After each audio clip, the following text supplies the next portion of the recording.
yang dikasihi Tuhan, kita akan bersama-sama memperkatakan apa yang dimaksud dengan Pentakosta ketiga dan Mazmur 91. Apa yang dimaksud dengan Pentakosta ketiga? 1. Pentakosta ketiga adalah pencurahan Roh Kudus yang dahsyat di zaman ini, melebihi yang terjadi di Azusa Street. 2. Pentakosta ketiga akan mengakibatkan penuaian jiwa yang terbesar dan yang terakhir sebelum Tuhan Yesus datang kembali. 3. Pentakosta ketiga akan membangkitkan generasi Yeremia, yaitu anak-anak muda yang dipenuhi Roh Kudus, cinta mati-matian kepada Tuhan Yesus, tidak kompromi terhadap dosa, dan akan bergerak untuk memenangkan jiwa. 4. Pentakosta ketiga lahir di Indonesia dan bergerak ke bangsa-bangsa. Gerakan ini dari timur ke barat dan akan kembali ke Yerusalem. 5. Pentakosta ketiga akan memberikan kuasa untuk menyelesaikan amanat agung, dan setelah itu Tuhan Yesus akan datang kembali. Dan mari bersama kita sepakat dan percaya mendeklarasikan firman Tuhan yang tertulis dalam Mazmur 91. Dalam lindungan Allah, orang yang duduk dalam lindungan yang maha tinggi dan bermalam dalam naungan yang maha kuasa akan berkata kepada Tuhan, tempat perlindunganku dan kubu pertahananku, Allahku yang kupercayai. Sungguh, Dialah yang akan melepaskan engkau dari jerat penangkap burung, dari penyakit sampar yang busuk. Dengan kepaknya Ia akan menudungi engkau, di bawah sayapnya engkau akan berlindung. Kesetiaannya ialah perisai dan pagar tembok. Engkau tak usah takut terhadap kedahsyatan malam, terhadap panah yang terbang di waktu siang, terhadap penyakit sampar yang berjalan di dalam gelap, terhadap penyakit menular yang mengamuk di waktu petang. Walau 1000 orang rebah di sisimu dan 10.000 di sebelah kananmu, tetapi itu tidak akan menimpamu. Engkau hanya menontonnya dengan matamu sendiri dan melihat pembalasan terhadap orang-orang fasik. Sebab Tuhan ialah tempat perlindunganmu, yang maha tinggi telah kau buat tempat perteduhanmu. Malapetaka tidak akan menimpa kamu, dan tulah tidak akan mendekat kepada kemahmu. Sebab malaikat-malaikatnya akan diperintahkannya kepadamu untuk menjaga engkau di segala jalanmu. Mereka akan menatang engkau di atas tangannya, supaya kakimu jangan terantuk kepada batu. Singa dan ular tedung akan kau langkahi. Engkau akan menginjak anak singa dan ular naga. Sungguh hatinya melekat kepadaku, maka aku akan meluputkannya. Aku akan membentenginya, sebab ia mengenal namaku. Bila ia berseru kepadaku, aku akan menjawab. Aku akan menyertai dia dalam kesesakan. Aku akan meluputkannya dan memuliakannya. Dengan panjang umur akan kukenyangkan dia, dan akan kuperlihatkan kepadanya keselamatan daripadaku. Haleluya. Amin. Haleluya, mari gereja Tuhan kasih tepuk tangan yang terbaik buat Tuhan Allah kita. Shalom GBPRJ. Shalom. Lebih semangat lagi saudara, shalom. Shalom. Apa kabar saudara yang dikasih Tuhan? Luar biasa. Saya senang, kami senang rasanya saudara bisa berjumpa kembali bersama Bapak Ibu Saudara sekalian di rumah Tuhan di hari ini. Saudara, hari ini saya mau ajak kita sama-sama menyiapkan hati saudara untuk masuk ke dalam pujian penyembahan. Saudara, tahukah saudara bahwa ketika kita memuji menyembah Tuhan, kita sedang mengundang hadirat Allah untuk datang tempat ini. Hadirat Allah itu memenuhi setiap kita saudara. Ketika saudara yang datang mungkin dengan rasa takut, ketika saudara memuji menyembah Tuhan, ada sukacita yang datang saudara. Ketika saudara yang datang dengan berbeban berat, saudara memuji menyembah Tuhan, ada jawaban doa. Dan mungkin Bapak Ibu Saudara datang dengan sakit penyakit, tapi ketika saudara memuji menyembah, hadirat Tuhan turun dan ada kesembuhan terjadi. Amin saudara. Sayangnya beberapa dari kita mungkin masih menganggap bahwa pujian penyembahan itu adalah bagian dari ibadah. Sebuah kewajiban aja saudara, datang ke gereja ya ada nyanyi, ada nyembah. Tapi sebenarnya enggak ya saudara ya. Lebih dari itu firman Tuhan bilang bahwa Tuhan itu bersemayam di atas puji-pujian umatnya. Kata bersemayam itu saya baca artinya adalah Tuhan hadir, Tuhan berdiam diri. Dan hari ini saudara, Tuhan hadir di tempat ini. Amin. Ketika kita memuji menyembah 2-3 orang berkumpul Tuhan hadir. Tuhan gak cuma dengar dari atas tapi dia hadir di tengah-tengah bersama dengan kita semua. So hari ini maukah saudara kita memberikan yang terbaik buat Tuhan Allah kita. Sebab dia ada di tengah-tengah kita semua. Amin. Kasih tepuk tangan buat Tuhan Yesus.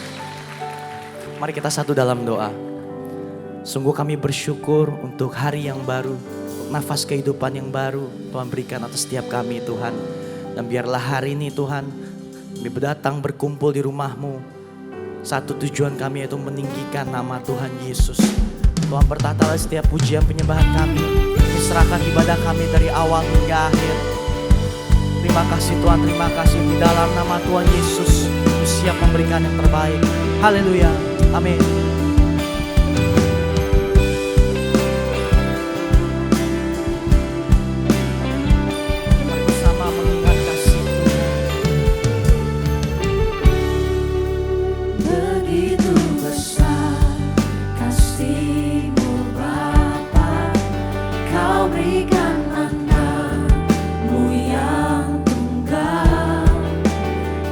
Saat aku percaya kasih menyelamatkanku, bukan sebagai hakim dunia, tapi penyelamat yang berkorban untuk diriku kau tebusku, kasih menyelamatkanku.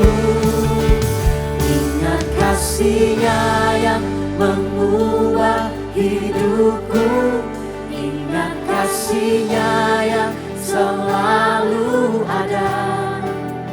Kasih Yesus, kasih Yesus bagiku.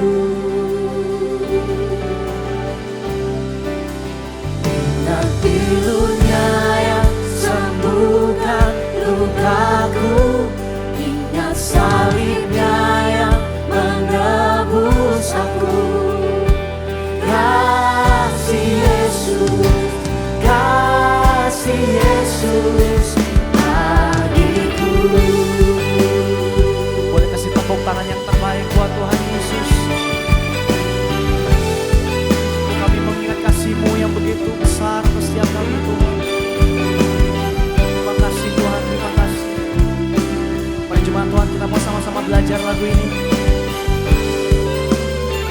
Dengan segenap hati-Mu menyatakan begitu besar kasih-Mu Bapa, Kau berikan anak-Mu yang tunggal. Di saat aku percaya kasih menyelamatkanku, bukan sebagai hakim dunia, tapi penyelamat yang berkorban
mengubah hidupku. Ingat kasih-Nya yang selalu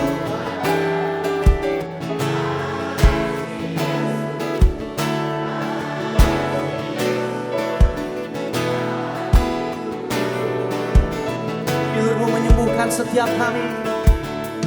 Ingat bilurnya yang, ingat salibnya yang menebus aku. Oh kasih Yesus, kasih Yesus. Lebih lagi jemaat Tuhan bersama, ingat kasih-Nya.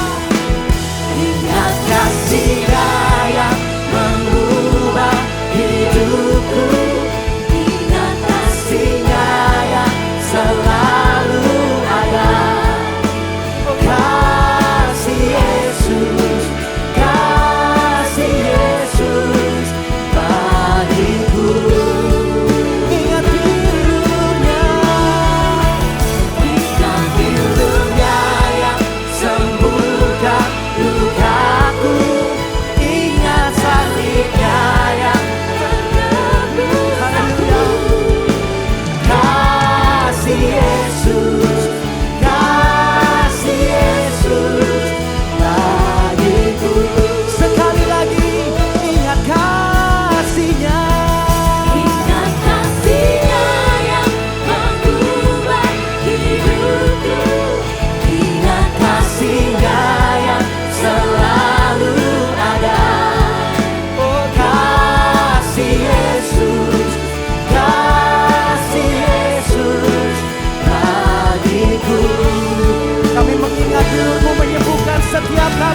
penuhi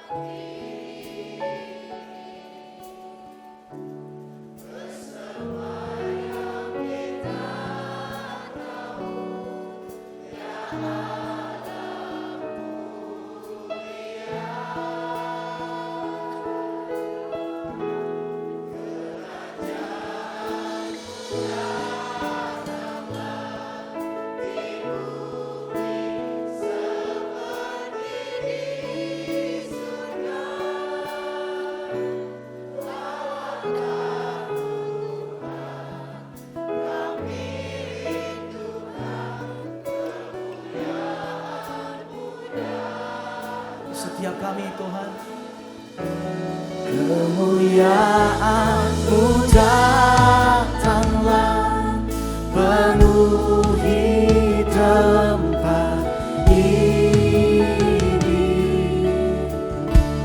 bersemayam di tatamu, ya Allah mulia. Kerajaan-Mu datanglah,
Datanglah kerajaan-Mu, jadilah kehendak-Mu Tuhan.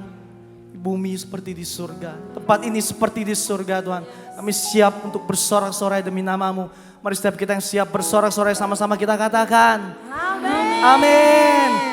Sekali lagi saya menyapa gereja Tuhan, shalom. Shalom. Masih semangat saudara memuji Tuhan? Amin. Wah, saya sampai agak serak nih saudara, tapi saya masih semangat memuji Tuhan, amin. Kau yang bersuka cita kasih tepuk tangan buat Tuhan Yesus, sorakan haleluya.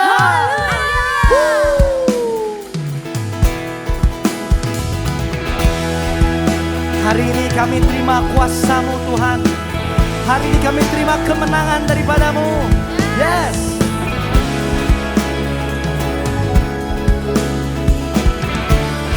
GBIPRJ sama. Kami yang telah ditebus dengan darah yang kudus, mengangkat pujian bagi-Mu. Bait kudus-Mu, Kami bait kudus-Mu, sebagai bukti karya-Mu, nyatakan Kau besar dan hidup. bersama nyatakan. Berlari sampai tujuan, mendapatkan mahkota kekal. Kami terima kuasa-Mu Tuhan, kami terima kemenangan yang Engkau sediakan untuk kami bawa di setiap langkah. Katakan dimanapun, Dimanapun kami berdiri, kemanapun kami kan pergi, di situ pasti mujizat-Mu terjadi. kau yang bersuka cita sorakan Percaya hari ini kita semua menerima mujizat Tuhan. Kita terima kemenangan dan kuasa Tuhan, amin. Jemaat Tuhan lebih keras lagi. Kami yang telah ditebus dengan darah yang kudus, mengangkat pujian bagi-Mu. Kami bait kudus-Mu, Kami bait kudus-Mu, sebagai bukti karya-Mu, nyatakan apa saudara? Kau besar dan hidup. Satu suara katakan. Berlari sampai tujuan, mendapatkan mahkota Angkat kekal. tanganmu. Kami terima kuasa-Mu Tuhan, kami terima kemenangan yang Engkau sediakan untuk kami bawa di setiap langkah. Oh, Dimanapun kami berdiri, kemanapun kami kan pergi, di situ pasti mujizat-Mu terjadi. sekali lagi kami terima. Kami terima kuasa-Mu Tuhan, kami terima kemenangan yang Engkau sediakan untuk kami bawa di setiap langkah. Dimanapun kami berdiri, kemanapun kami kan pergi, di situ pasti mujizat-Mu terjadi. Kau yang menerima mujizat Tuhan, tepuk tangan di atas kepala, come on. Kami terima kuasa-Mu Tuhan, kami terima kuasa-Mu. Mari bersama, come on. Kami terima kuasa-Mu Tuhan, kami terima kuasa-Mu.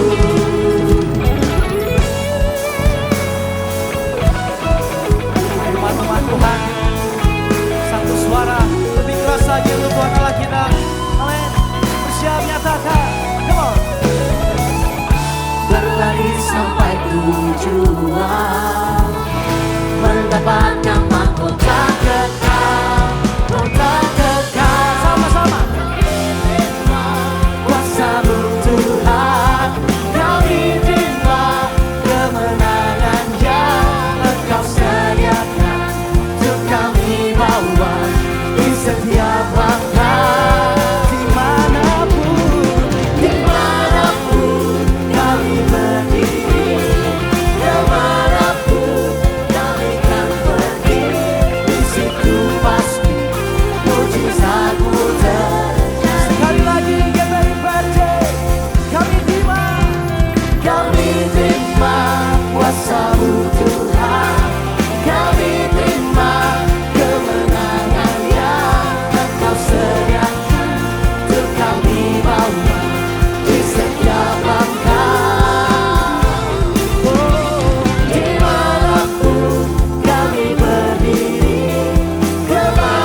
mujizatmu terjadi.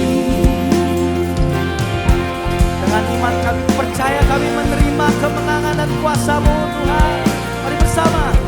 Kami terima kuasa-Mu Tuhan, kami terima kuasa-Mu. Mari jemaat Tuhan kasih tepuk tangan yang terbaik buat Tuhan Allah kita. Sorakan haleluya. Hanya Tuhan kita yang ajaib dan sanggup melakukan segala perkara. Amin. Yang siap lebih lagi katakan yes. Kasih tepuk tangan yang terbaik bagi Allah kita. Yuk.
ujung bumi. Kami mau nyatakan kebaikan Tuhan dalam hidup kami. Hey!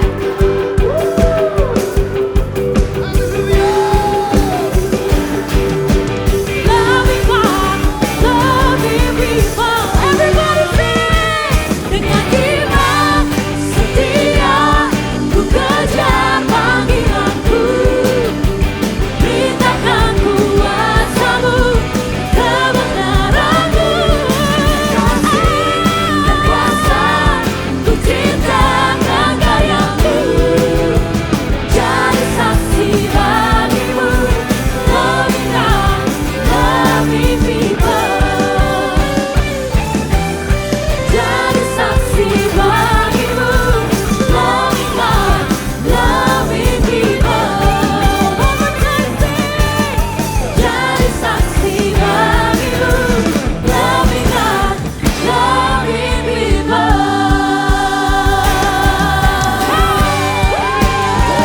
Saksi-saksinya Tuhan, sama-sama sorakan. Haleluya. Biarlah setiap kami boleh menjadi saksinya Tuhan. Amin. Dan nama Tuhan akan dimuliakan. Terima kasih ya Bapak. Kami sepakat berdoa untuk bangsa kami Indonesia. Kami percaya Tuhan bahwa Engkau sungguh mengasihi bangsa kami. Sehingga pemilu boleh berjalan dengan aman dan damai ya Tuhan. Dan biarlah proses yang sedang berlangsung boleh berjalan dengan baik dan lancar. Sampai nanti terpilihnya presiden dan wakil presiden. Juga calon legislatif yang takut akan Tuhan. Yang toleran dan nasionalis ya Tuhan. Kami percaya bangsa kami selalu ada di dalam kendalinya Tuhan. Dan kami selalu berdoa Tuhan untuk Bapak Presiden kami Pak Jokowi dan Pak Maruf Amin. Kami percaya Tuhan Kau yang terus memberikan hikmat.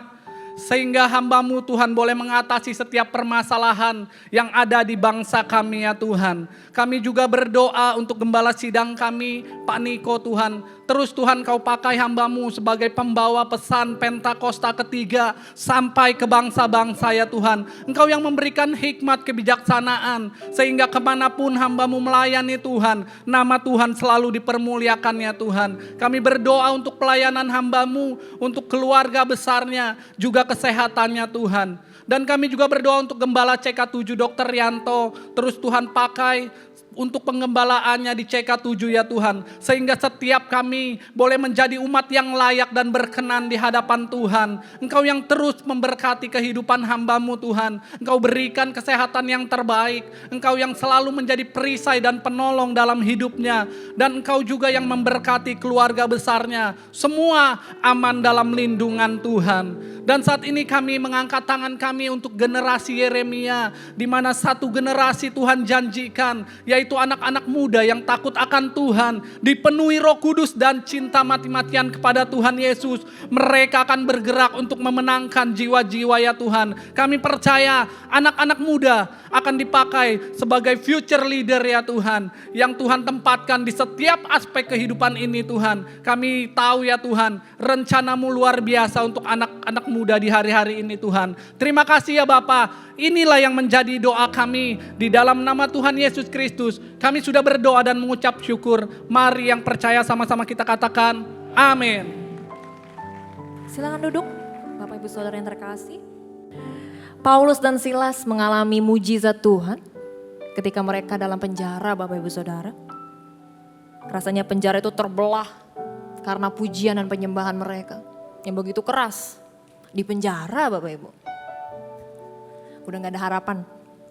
Tapi mereka merasa mereka punya Tuhan yang terlebih besar. Sehingga dengan kekuatan pujian dan penyembahan, bahkan penjara itu bisa rasanya terbelah, bergetar. Apapun bahasa yang mungkin saya tidak bisa mengungkapkan secara sempurna, tapi itu mujizat yang dahsyat luar biasa. Apa penjara hari-hari ini bagi Bapak Ibu Saudara sekalian? Kekhawatiran kah? Harapan yang hampir tidak ada? Keluarga kah?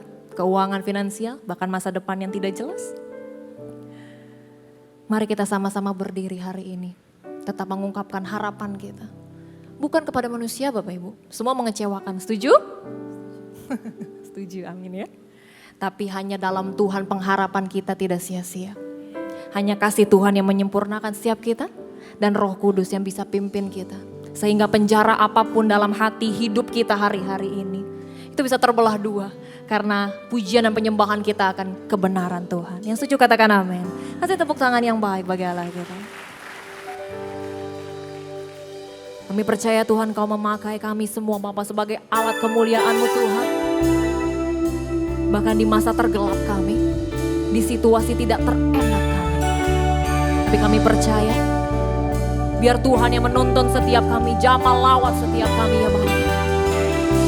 Biar hati kami dan hidup kami diajar oleh Tuhan.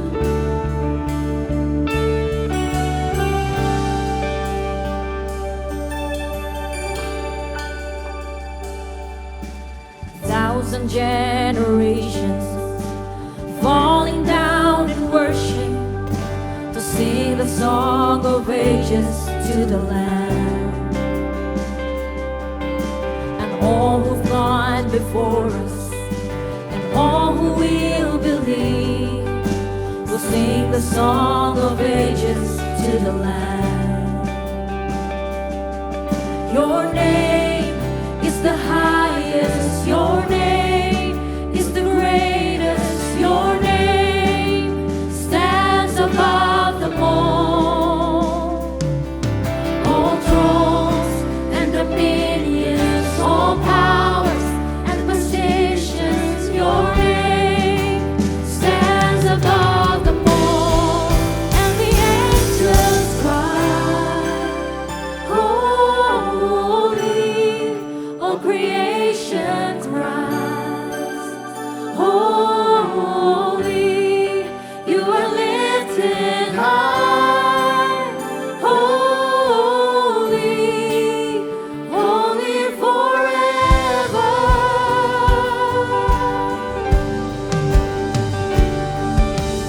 If you've been forgiven, if you've been redeemed, sing a song forever to the Lamb.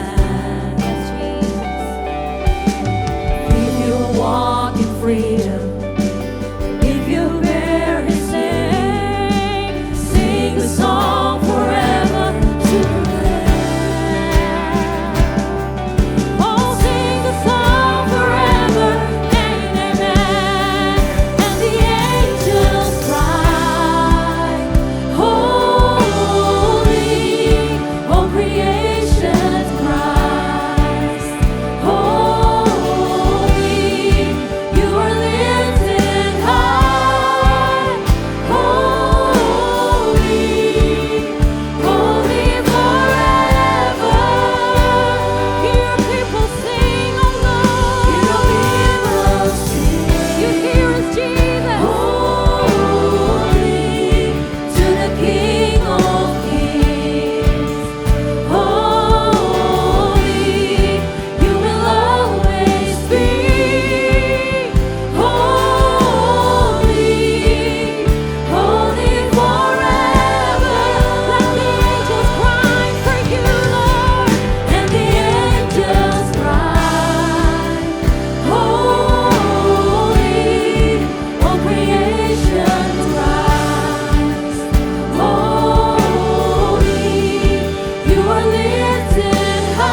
fight our battles, Jesus. Ini cara kami Tuhan, kami menang dari pergumulan kami. We are the people of the Lord, sing for you Jesus. Raja di atas segala raja hadir di tengah-tengah ibadah kita. You will always be, and forever will be. And the angels cry, and the angels cry, holy, All creation's holy, you are lifted high. jadikan kami baik kudus Tuhan, yang tersungkur di bawah kaki-Mu yang maha. We're gonna hear your people sing, Lord. Hear your people sing To the edge of the world, we sing for you, Jesus. to the King of Kings. Holy, you will always be. Holy, holy forever. And the angels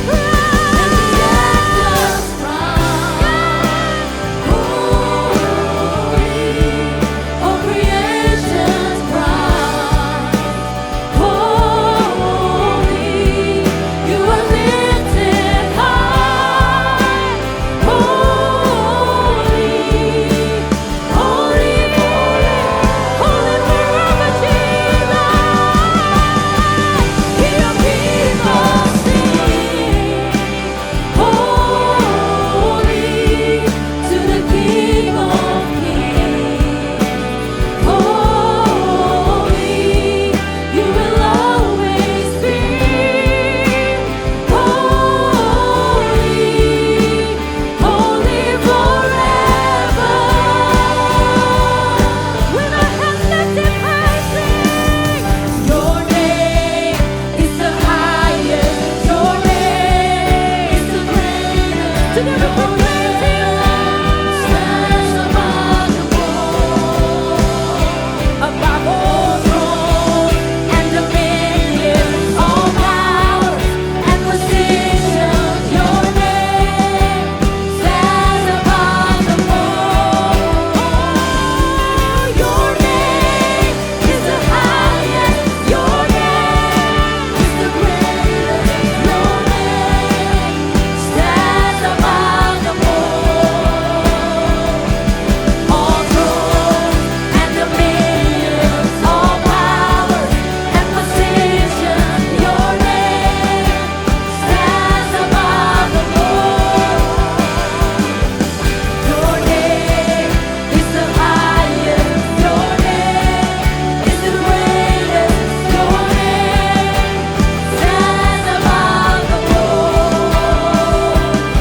all thrones and dominions, all powers and positions. Your name stands above them all, and the angels cry.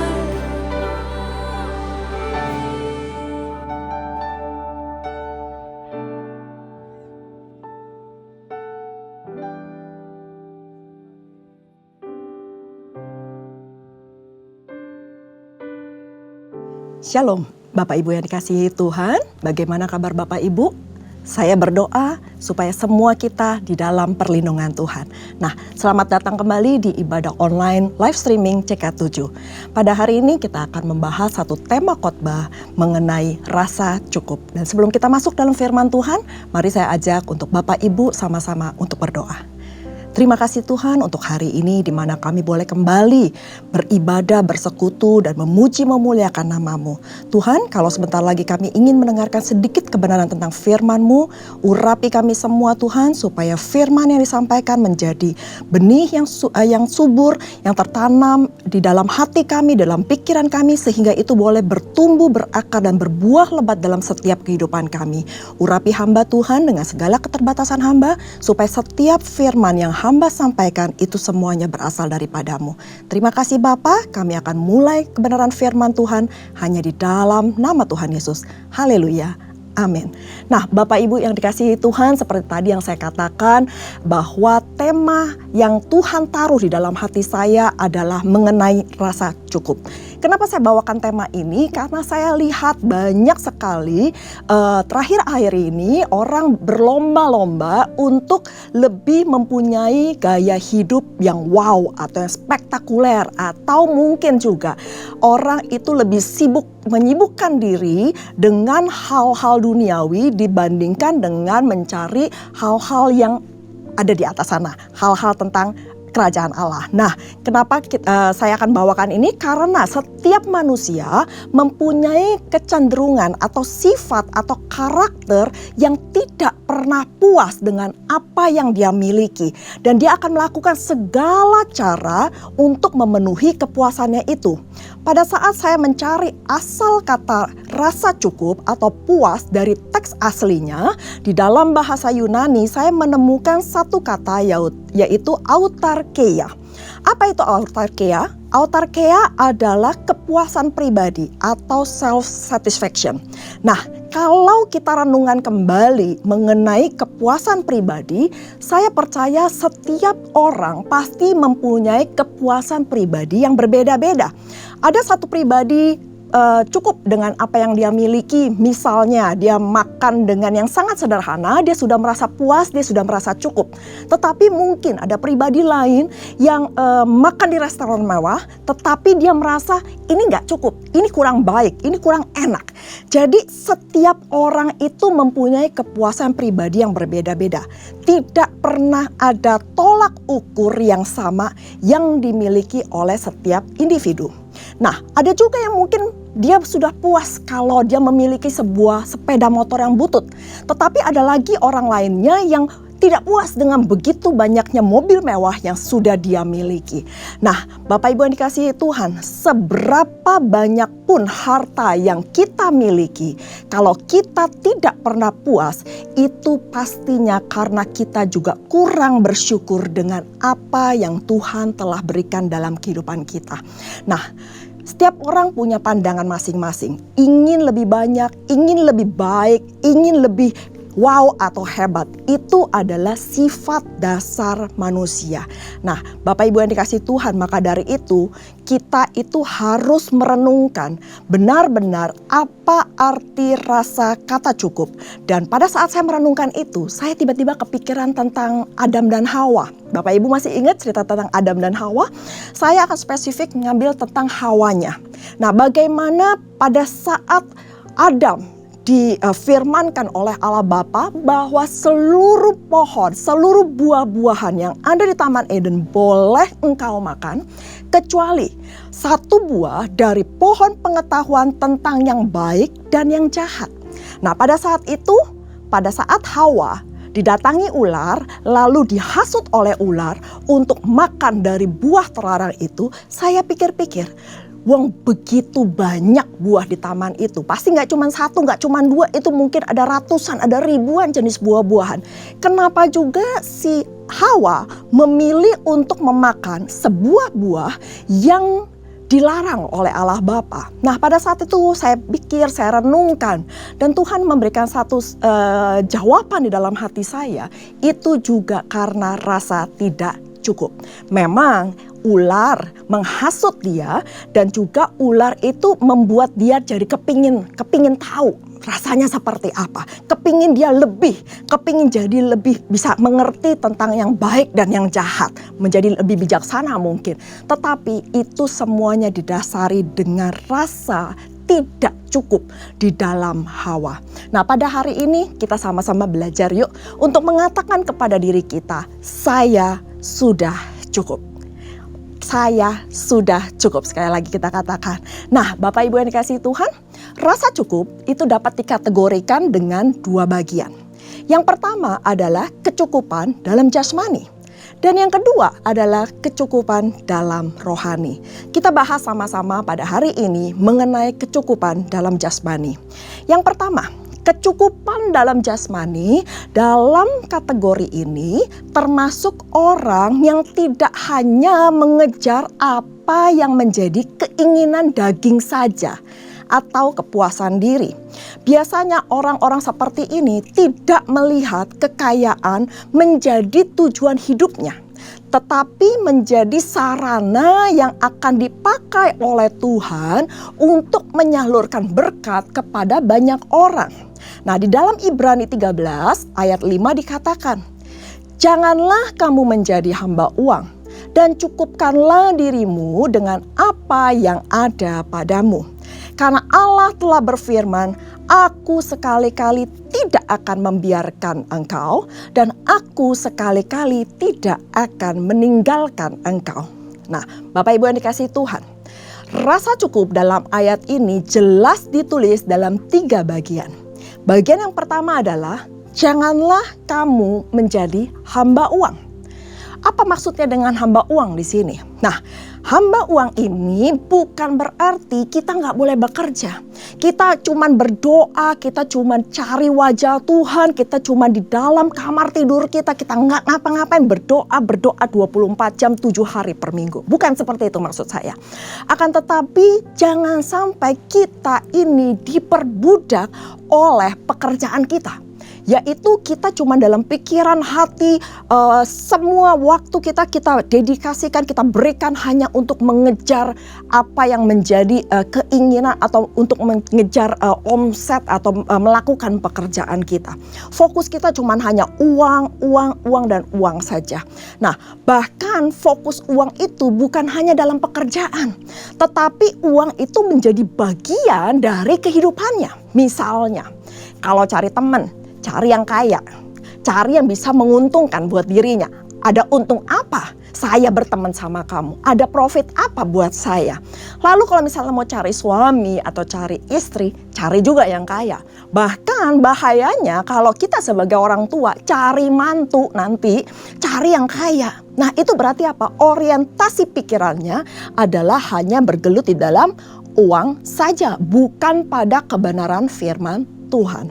Di dalam Pengkhotbah 5 ayat 9 dikatakan, siapa yang mencintai uang tidak akan puas dengan uangnya, dan siapa yang mencintai kekayaan tidak akan puas dengan penghasilannya. Jadi banyak orang yang tidak akan pernah merasa cukup karena mereka mengejar kekayaan dunia.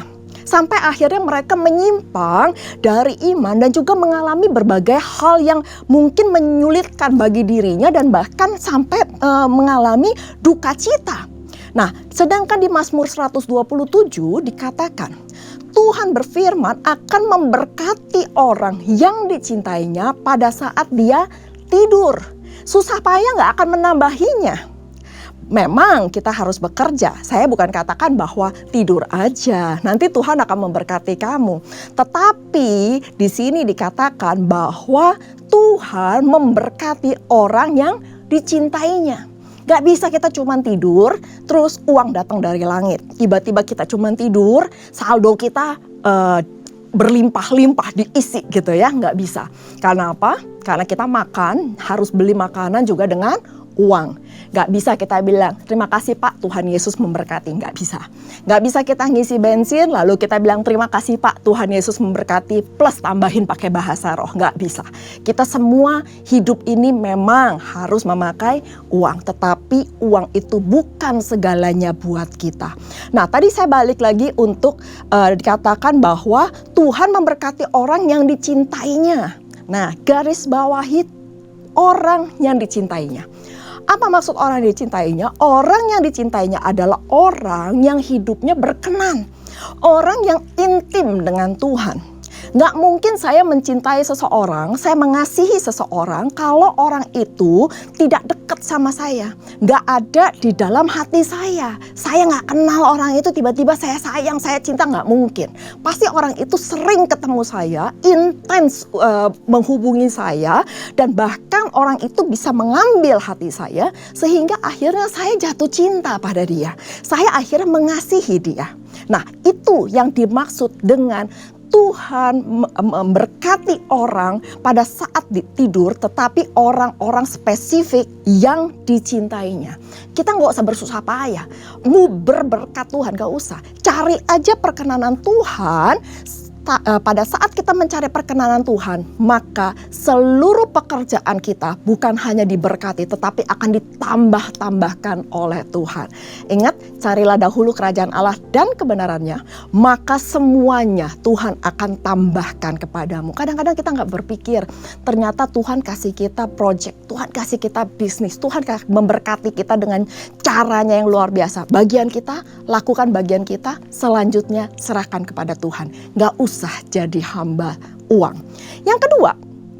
Yang kedua kalimat apa? Yaitu cukupkanlah dirimu dengan apa yang ada padamu. Saya senang banget dengan kalimat ini karena saat ini kita melihat di dalam dunia media sosial itu orang berlomba-lomba untuk menjadi lebih, menjadi wow dengan memperlihatkan kemewahannya, memperlihatkan kekayaannya dan gaya hidup yang berlebihan. Sehingga banyak orang yang sebenarnya kadang-kadang gak mampu, tetapi mereka memaksakan diri supaya bisa diterima di kalangan tertentu dan itu menjadi masalah dalam hidupnya. Dia memaksakan diri, belum pada level itu supaya diterima, tapi di komunitas itu dia memaksakan diri. Mungkin hutang kanan kiri, mungkin minjem kanan kiri, sehingga memaksakan dan itu akhirnya dia mengalami masalah demi masalah. Ya, jadi Bapak Ibu yang dikasihi Tuhan, mari kita belajar sama-sama untuk berkata cukup dengan apa yang ada pada kita. Cukup makan, cukup pakai, karena Tuhan pasti memenuhi segala kebutuhan kita, bukan keinginan kita. Dan yang ketiga, kalimat apa yang terdapat dalam Ibrani 13 ini, Tuhan sekali-kali tidak akan membiarkan dan meninggalkan kita. Amin. Nah, Bapak Ibu, ini adalah satu janji Tuhan kepada kita, anak-anaknya, bahwa Tuhan tidak akan sekali-kali meninggalkan kita. Tuhan tidak akan sekali-kali membiarkan kita. Kalau Tuhan sudah berjanji seperti itu, masakan hidup kita penuh dengan kekhawatiran bahwa kita nggak cukup makan, kita nggak cukup minum, kita nggak cukup untuk melakukan aktivitas sehingga kita harus terlalu worry, terlalu overthinking, terlalu khawatir dalam kehidupan kita. Kalau burung di udara aja Tuhan pelihara, bunga di ladang aja Tuhan pelihara. Masa kita sebagai biji mata Tuhan gak dipelihara oleh Tuhan? Saya percaya Tuhan itu sangat mengasihi Bapak, Ibu, dan saya. Kalau kita sayang sama anak kita, kita pasti akan berusaha untuk mencukupi segala kebutuhannya, benar? Begitu juga dengan Bapak kita yang di sorga. Bapak kita di surga terlalu sayang dengan Bapak, Ibu, dan saya. Sehingga dia sampai menuliskan di dalam firman-Nya bahwa dia sekali-kali tidak akan meninggalkan atau membiarkan kita. Itu yang terjadi di dalam kecukupan jasmani. Jadi gak usah khawatir akan hidupmu. Karena semuanya di dalam kendalinya Tuhan. Nah, yang kedua sekarang kita belajar. Kalau tadi kita sudah belajar mengenai kecukupan dalam jasmani. Sekarang kita akan belajar di dalam kecukupan rohani. Apa itu kecukupan rohani? Kecukupan rohani di dalam 1 Timotius 6 ayat 6 dituliskan. Memang ibadah itu kalau disertai dengan rasa cukup memberi keuntungan besar. Nah, pada saat ini saya merenungkan rasa cukup secara rohani. Ternyata di dalam 1 Timotius 6 ayat 6 ini mengandung dua bagian di dalam kalimat. Ya. Yang pertama adalah kalimat ibadah yang disertai dengan rasa cukup. Apa maksud dari perkataan ini? Saya merenung dan saya mendapatkan 4 hal dalam ibadah yang disertai dengan rasa cukup. Mari kita bahas satu persatu ya. Yang pertama, ibadah dengan rasa cukup itu mengandung ucapan syukur kita kepada Tuhan. Nah, apa yang tadi dikatakan di dalam surat Tesalonika juga, bahwa mengucap syukurlah dalam segala sesuatu. Kalau kita hidupnya penuh dengan rasa ucapan syukur, itu adalah sebuah ibadah yang berkenan kepada Tuhan. Amin. Jangan cuma mengucap syukur saja dalam keadaan yang baik-baik. Dalam keadaan kita lagi enak, dalam keadaan kita semuanya diberkati oleh Tuhan. Anak, istri, suami, orang tua, kerjaan, kesehatan, semua fine-fine aja, kita bersyukur sama Tuhan. Tapi kalau sebaliknya, apa yang terjadi kalau seandainya di dalam kehidupan kita ngalamin sebuah proses, masih adakah rasa ucapan syukur itu di dalam kehidupan kita? Ternyata Tuhan menghendaki ibadah yang berkenan adalah ibadah yang disertai dengan ucapan syukur. Jadi mengucap syukurlah dalam segala sesuatu. Belajar untuk mengucap syukur meskipun keadaan tidak sesuai dengan apa yang kita harapkan. Itu adalah proses di mana Tuhan mau kita melewati proses yang mahal itu untuk mencapai sebuah hasil yang luar biasa. Tuhan gak mau hasil akhirnya, tapi Tuhan mau lihat bagaimana kita melewati prosesnya. Kalau proses plus ucapan syukur itu adalah ibadah yang disertai dengan rasa cukup. Yang kedua, apa itu ibadah dengan rasa cukup? Yaitu ibadah yang tidak menuntut apapun dari Tuhan. Pada saat saya merenungkan ini, lalu Tuhan ingetin saya. Berapa sering saya berdoa dengan memohon sesuatu kepada Tuhan. Dengan menuntut Tuhan di dalam doa atau ibadah saya. Atau justru saya lebih sering untuk berdoa menaikkan syukur kepada Tuhan. Bilang Tuhan itu baik, Tuhan itu luar biasa. Karena kalau kita hitung kebaikan Tuhan dengan masalah yang kita sedang alami atau proses yang sedang kita alami, lebih banyak pasti kebaikan Tuhan. Saking aja kita kadang-kadang dibutakan mata kita tentang kebaikan Tuhan pada saat kita mengalami proses Tuhan. Jadi Bapak Ibu, belajar untuk tidak menuntut apa-apa dari Allah.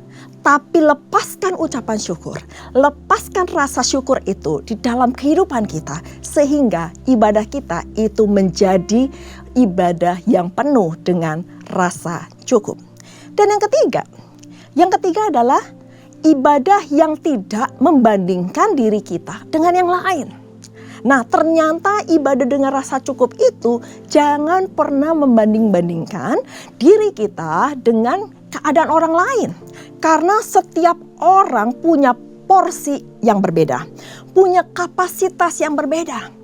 Berkat orang gak bisa disamakan dengan berkat saya. Berkat saya pun gak bisa disamakan dengan berkat orang. Karena kita semuanya punya porsi masing-masing.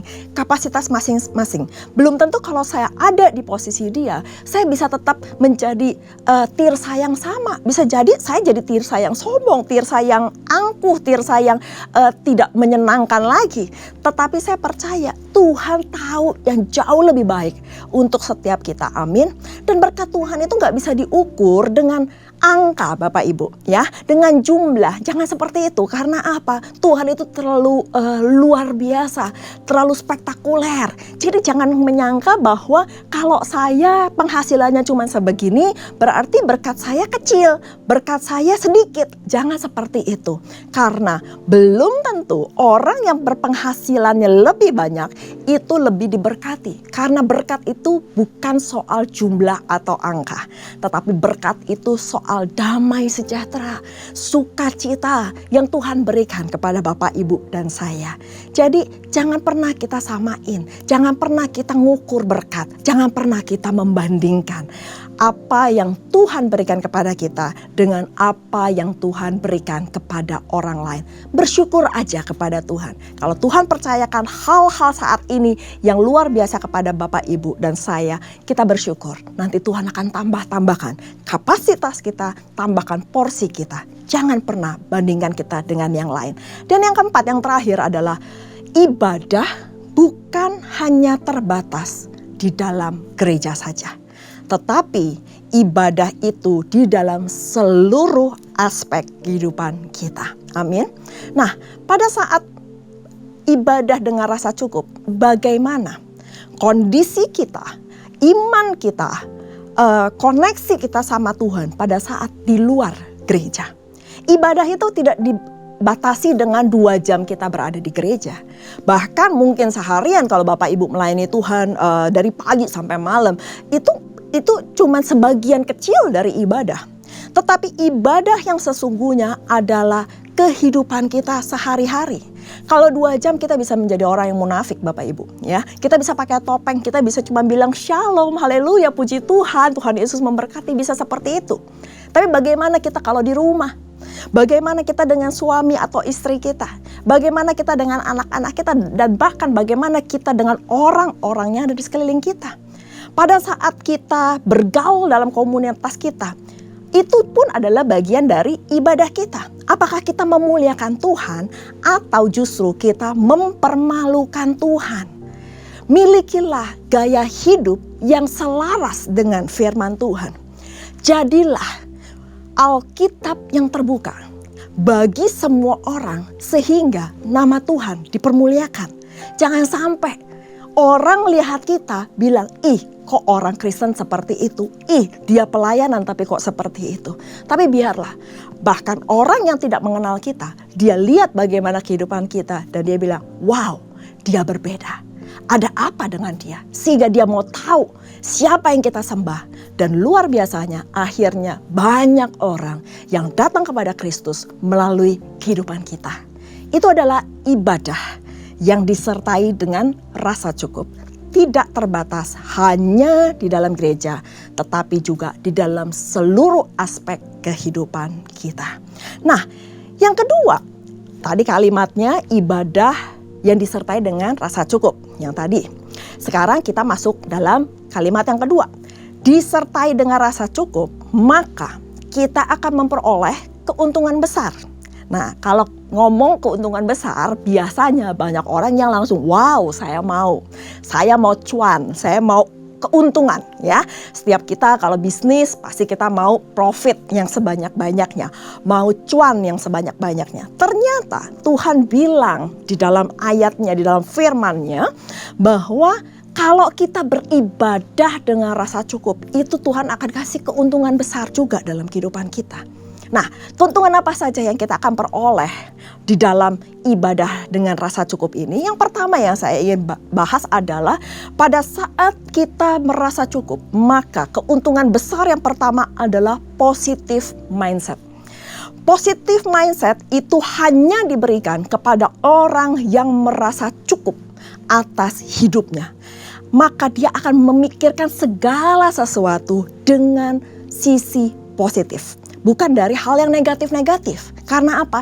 Dia melihat bahwa sudut pandangnya sudah berbeda. Kalau ada sesuatu yang tidak sesuai dengan keinginannya, tidak sesuai dengan harapannya, bahkan apa yang dia kerjakan lalu mungkin gagal, fail, dia akan melihat sesuatunya dari cara yang berbeda, dari sudut yang berbeda. Dia menganggap, oh ya ini Tuhan izinkan terjadi dalam kehidupan saya karena Tuhan sayang sama saya. Karena Tuhan proteksi saya. Ternyata mungkin tender saya atau proyek saya nggak bisa deal. Itu karena Tuhan punya atau Tuhan sedang sediakan sesuatu yang lebih baik untuk saya. Jadi orang yang positif, orang yang punya positive mindset itu tidak pernah menyalahkan Tuhan. Tidak pernah menyalahkan Tuhan, kenapa Tuhan belum kasih? Kenapa Tuhan ambil? Semuanya kenapa? Tidak. Tetapi kita akan lebih melihat segala sesuatu itu dengan cara-cara atau sudut pandang yang positif. Nggak nyalahin Tuhan yang pertama. Yang kedua, jangan nyalahin orang lain. Orang yang positif itu tidak nyalahin orang lain. Jangan bilang gara-gara kamu sih, ya, atau gara-gara dia. Atau gara-gara mungkin atasan saya, atau gara-gara tim saya, gara-gara suami saya sih, gara-gara istri saya. Jangan pernah nyalain orang lain. Semua itu terjadi seizin Tuhan. Dan yang ketiga, jangan pernah nyalahin diri sendiri.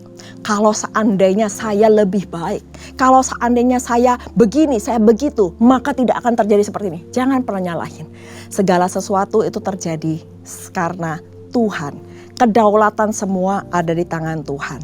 Jadi Bapak Ibu, apapun yang terjadi di dalam kehidupan kita, percayalah Tuhan yang pegang kendali, amin. Tuhan tahu yang terbaik buat kita. Positive mindset. Yang kedua, cuan apa? Keuntungan besar apa yang kita akan peroleh? Yang kedua adalah gratitude. Ya, keuntungan besar yang kedua akan melatih kita, memampukan kita untuk mengucap syukur dalam segala perkara. Menghitung karya Tuhan yang luar biasa besar dalam kehidupan kita. Jika orang susah bersyukur, maka orang tersebut juga akan susah merasa cukup dalam hidupnya. Dan gaya hidup ini dapat membutakan mata rohani kita terhadap apa yang Tuhan telah berikan dalam kehidupan kita. Ternyata orang yang selalu ngucap syukur itu adalah keuntungan yang besar. Dia selalu ngucap syukur, legowo, udah terima gitu ya. Jadi hidup itu lebih enak, hidup itu lebih ringan, lebih rileks. Karena apa? Ngucap syukur aja dengan segala sesuatu yang terjadi. Nah, itu yang harus menjadi gaya hidup kita. Karena itu adalah keuntungan yang Tuhan berikan. Itu ada karunia-karunia yang Tuhan berikan dalam kehidupan kita.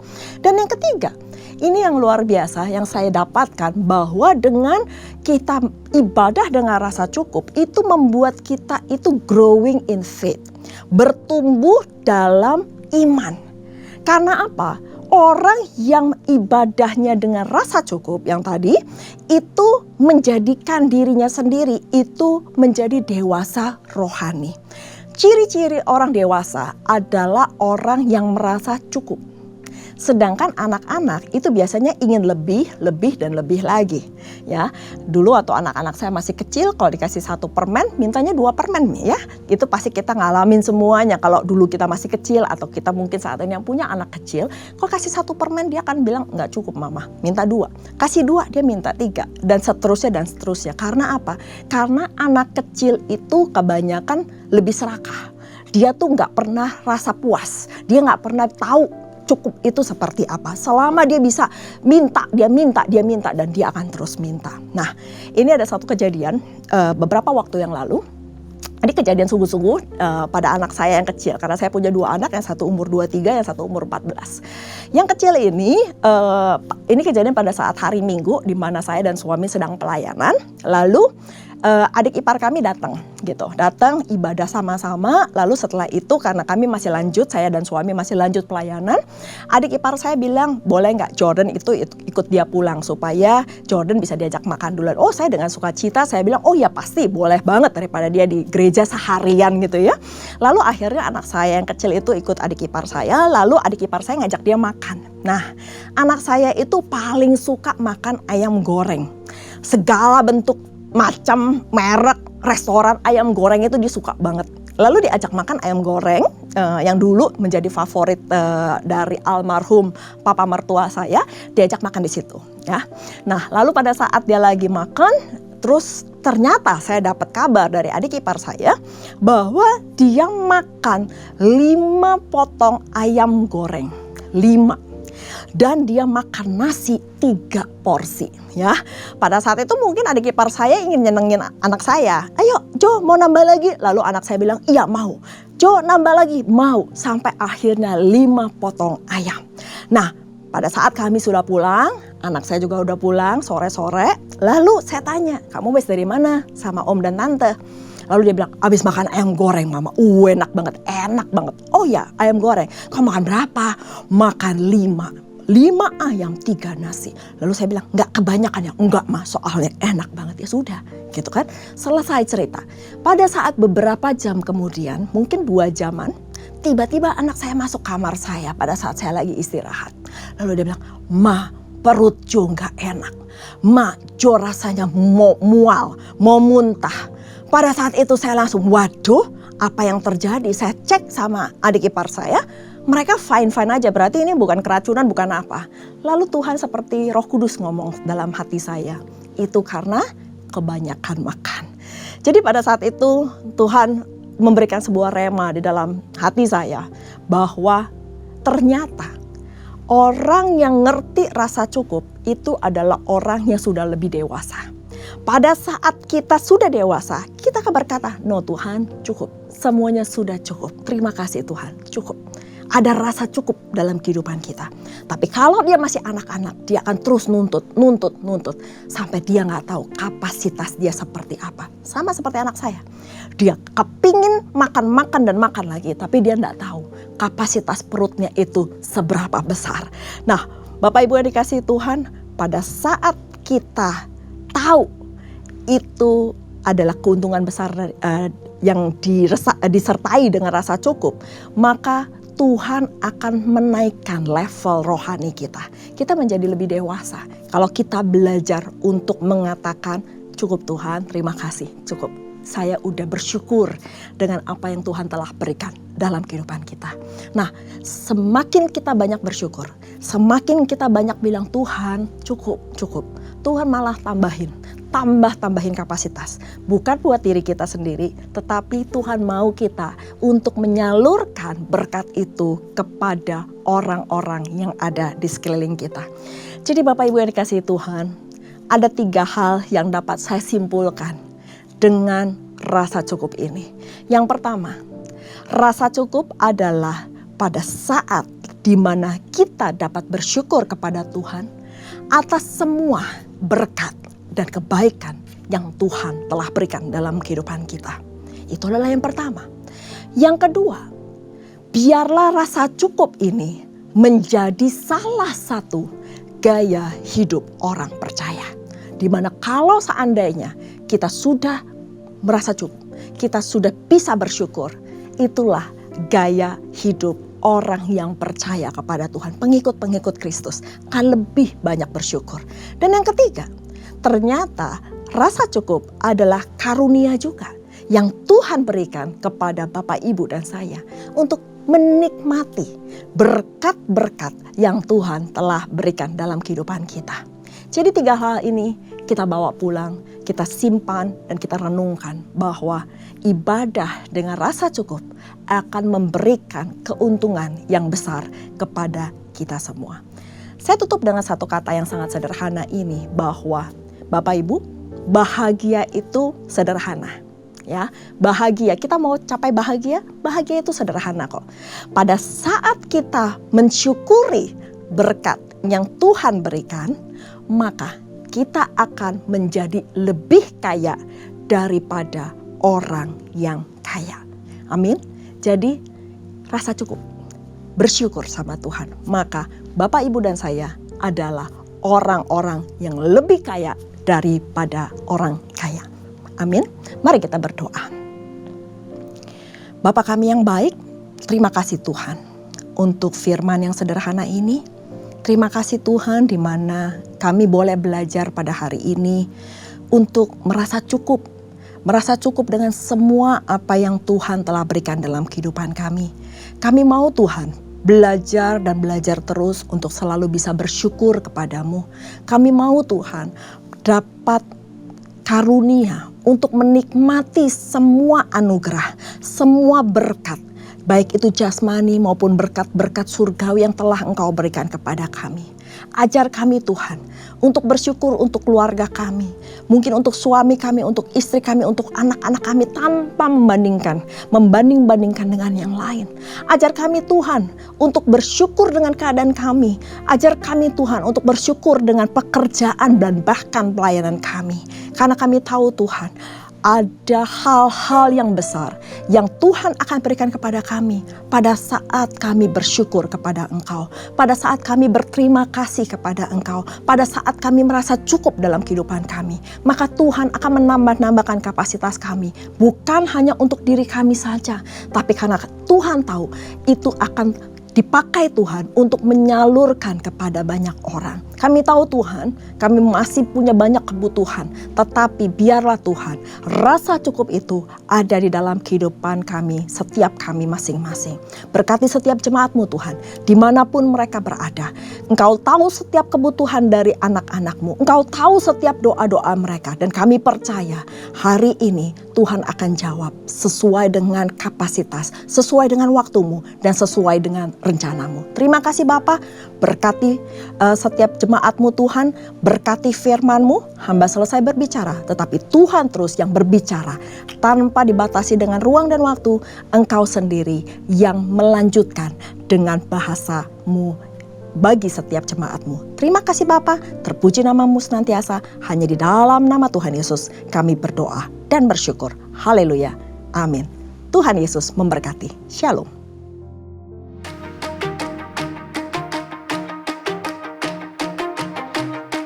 Shalom.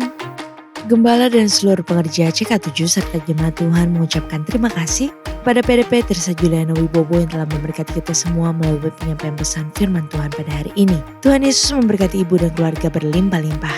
Amin. Berikut kami sampaikan beberapa pengumuman.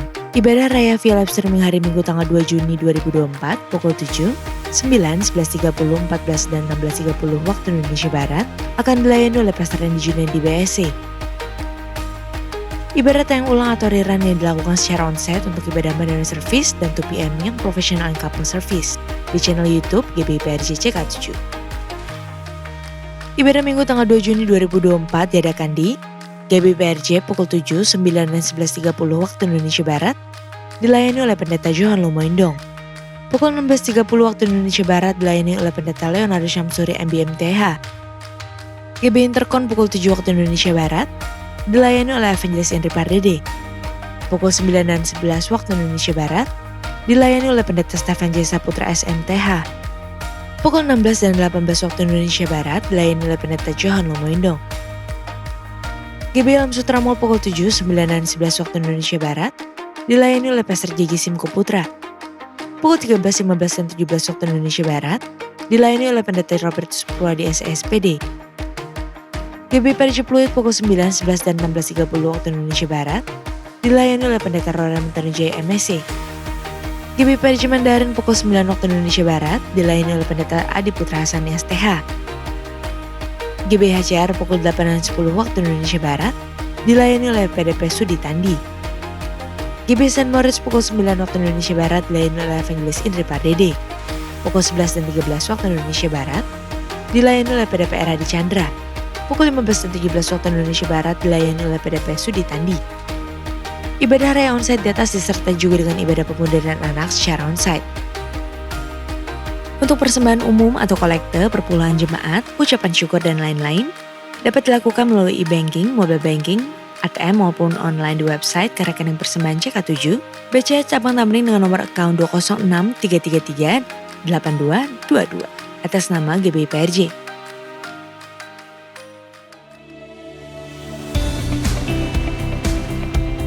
Doa adalah suatu pelayanan doa yang diadakan untuk membawa Bapak Ibu mengalami perjumpaan pribadi dengan Tuhan Yesus, serta mendoakan secara spesifik untuk setiap pergumulan dan masalah yang dihadapi oleh jemaat maupun pengerja. Kami mengajak Bapak Ibu sekalian untuk dapat mengikuti rumah doa CK7 yang akan diadakan secara hybrid, onsite, dan online.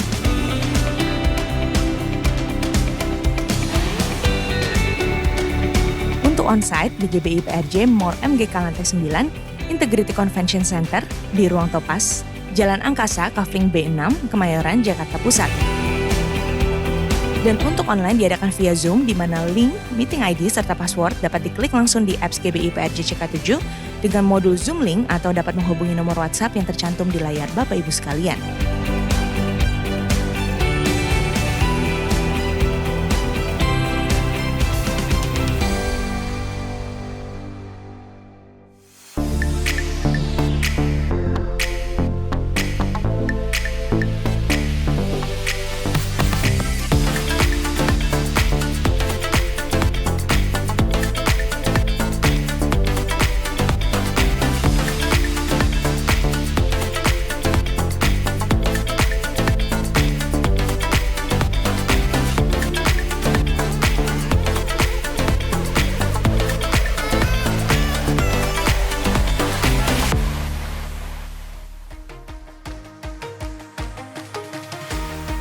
Sehubungan dengan libur nasional Hari Pancasila pada hari Sabtu 1 Juni 2024, maka diinformasikan doa fajar dan kantor OTP CK7 pada hari tersebut diliburkan dan aktif kembali pada hari Senin 3 Juni 2024.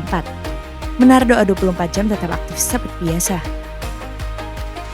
Unit pengajaran CK7 kembali membuka kelas KOM 100 online dimulai pada hari Selasa 4 Juni 2024. Pendaftaran dibuka mulai tanggal 10 Mei sampai dengan 4 Juni 2024. Bagi Bapak Ibu yang mau memperdalam isi Alkitab dapat mengikuti kelas tersebut dan harap dapat segera mendaftarkan diri. Untuk pendaftaran dapat melalui www.gbprj.org atau dapat mendaftarkan diri di counter sekretariat pada hari Minggu di gereja masing-masing cabang sesuai tempat Bapak Ibu beribadah. Sekian pengumuman pada hari ini. Terima kasih atas perhatian Bapak Ibu sekalian. Tuhan Yesus memberkati. Terimalah berkat yang berlimpah-limpah dari Allah Bapa, kasih karunia di dalam anaknya yang tunggal, Yesus Kristus, persekutuan yang manis dengan Roh Kudus menyertai kita mulai saat ini, sampai Tuhan Yesus datang kembali untuk kedua kalinya, menjemput kita di awan-awan yang permai, bahkan untuk selama-lamanya. Semua yang percaya katakan, amin. Tuhan memberkati saudara-saudara sekalian, and God bless you all. Shalom saudara. Saya percaya hari ini kita semua dalam keadaan yang luar biasa baik. Voice of Pentecost kali ini akan membahas tentang warisan rohani. Kita saat-saat ini sedang ada dalam masa yang menggairahkan dengan dibangkitkannya generasi Yeremia, di mana anak-anak muda sedang dipakai Tuhan secara luar biasa. Namun, untuk mereka bisa bergerak sesuai dengan tujuan Tuhan, maka bagian kita sebagai orang tua adalah mempersiapkan warisan bagi mereka. Amsal 13 ayat 22a menyatakan, orang baik meninggalkan warisan bagi anak cucunya. Ayat ini mengajarkan bahwa harus ada warisan yang diberikan bagi anak cucu. Yang dimaksud tentu bukan warisan harta kekayaan, tetapi warisan nilai-nilai kehidupan yang membentuk dan mengajar anak-anak untuk hidup benar di hadapan Tuhan. Kenapa kita sebagai orang tua harus meninggalkan warisan rohani? Warisan menjadi penting karena kita sedang memberikan dasar berpijak yang kuat untuk mereka meneruskan apa yang sudah dibangun sebelumnya, sehingga mereka tidak perlu memulai dari nol. Justru dengan warisan yang kita berikan kepada mereka akan membuat generasi Yeremia akan bergerak lebih cepat, membangun lebih banyak dengan dampak yang jauh lebih besar. Warisan rohani yang seharusnya didapat oleh seorang anak adalah yang pertama, keteladanan. Dalam hal ini, keteladanan dalam beribadah dan melayani Tuhan. Mari kita lihat kehidupan Samuel. Sejak kecil Samuel sudah berada dalam lingkungan bait Allah dan terbiasa mengenakan jubah dan baju efod dari kain lenan yang dibuatkan ibunya. 1 Samuel 2 ayat 19 mencatat, setiap tahun secara rutin ibunya memberikan jubah imam kepada anaknya. Ini adalah gambaran kesetiaan dan kesungguhan dari seorang ibu yang menginginkan anaknya tumbuh menjadi seorang pelayan Tuhan. Hasilnya adalah Tuhan justru memilih Samuel menjadi imam dibandingkan dengan kedua anak imam Eli sendiri yang hidup dalam dosa. 1 Samuel 2 ayat 26 mencatat bahwa Samuel yang muda itu semakin besar dan semakin disukai, baik di hadapan Tuhan maupun di hadapan manusia. Samuel mendapat pijakan untuk langkah awalnya sebagai seorang imam melalui kesetiaan ibunya. Sedangkan Hofni dan Pinehas kehilangan pijakan itu dikarenakan sikap ayahnya yang hanya mempedulikan jabatan dan fasilitas sebagai imam serta menghormati anak-anaknya lebih daripada menghormati Tuhan. Orang tua yang tekun berdoa, tekun membaca Alkitab, dan setia melayani Tuhan menjadi contoh yang akan ditiru oleh anak-anaknya. Menjadi teladan adalah inti dari menolong anak-anak untuk berkembang secara rohani. Anak-anak mengamati kita ketika kita sama sekali tidak menyadarinya, merekam dalam pikiran dan hati mereka setiap rinci dari sikap dan tindakan kita. Seringkali, teladan dalam hal beribadah jauh lebih efektif dibandingkan dengan perintah untuk beribadah. Orang tua harus hidup dalam kebenaran dan iman untuk bisa mewariskan hal-hal rohani kepada anak-anaknya. Orang tua jangan hanya menyuruh anak berdoa dan membaca Alkitab setiap hari, tapi jadilah teladan dalam berdoa dan membaca Alkitab setiap hari. Pentingnya kita sebagai orang tua untuk kita memperkenalkan Yesus Kristus sebagai Tuhan dan Juru Selamat sedini mungkin kepada anak-anak kita. Sehingga sebagaimana kita menerima keselamatan, demikian juga anak-anak kita diharapkan akan menerima Yesus Kristus sebagai Tuhan dan Juru Selamat mereka. Yang kedua, ketaatan. Ketaatan kepada Tuhan dan tidak berkompromi dengan dosa dan kecemaran, atau yang disebut hidup yang berintegritas. Sebelum anak-anak belajar menanggapi suara Allah, mereka pertama-tama harus belajar menanggapi suara orang tua mereka. Tuhan mengajar umat Israel melalui Yeremia dengan sebuah contoh dari kehidupan kaum orang Rekhab. Dan kaum orang Rekhab menolak anggur pemberian Yeremia karena setia kepada perintah Yonadab bin Rekhab, bapa leluhur mereka, yang memerintahkan untuk tidak minum anggur sampai selama-lamanya. Dan Tuhan memberikan janjinya bahwa keturunan Yonadab bin Rekhab tidak akan terputus melayani Tuhan sepanjang masa. Teladan kekudusan ini haruslah bisa dicontoh oleh seorang anak dari orang tuanya. Di tengah dunia yang semakin rusak dan menuju kepada kehancurannya, umat Tuhan harus bisa memisahkan dirinya dari kedagingan dan perbuatan cemar. Perenungan firman yang teratur, pembacaan buku-buku rohani yang berkualitas, kehidupan doa, pujian, dan penyembahan yang berkesinambungan adalah syarat untuk mendapatkan kehidupan rohani yang semakin kuat dan semakin dewasa. 3. Kasih, yaitu kasih mula-mula, kasih yang mendalam kepada Kristus. Kasih adalah dasar dari kehidupan orang percaya. Tuhan Yesus memberikan perintah agung, yaitu mengasihi Allah dan sesama sebagai hukum yang terutama. Orang tua yang mengasihi Tuhan harus dapat mempraktekkan kasih itu di tengah-tengah keluarganya. Seorang ayah yang mengasihi istrinya dan seorang ibu yang menghormati suaminya menjadikan seorang anak hidup dalam kasih dan memudahkannya mengenal kasih Bapa di dalam Yesus Kristus. Kasih akan membentuk pribadi yang bertumbuh baik dan membawa mereka mengenal Allah yang adalah kasih itu sendiri. Ketika anak dipenuhi oleh kasih, maka anak akan memiliki rasa aman yang sangat dibutuhkan untuk mereka bisa mengembangkan potensinya secara penuh. Hasilnya akan memunculkan generasi unggul yang akan mentransformasi bangsa Indonesia melalui karakter, pengetahuan, dan kemampuan yang mereka miliki. Untuk anak-anak muda, ayo kita perhatikan dengan sungguh-sungguh apa yang sedang ditanamkan oleh otoritas di atas kita di dalam kehidupan kita. Ada orang tua yang memberikan arahan kepada kita. Ada gembala yang mengajarkan kehidupan doa, pujian, dan penyembahan.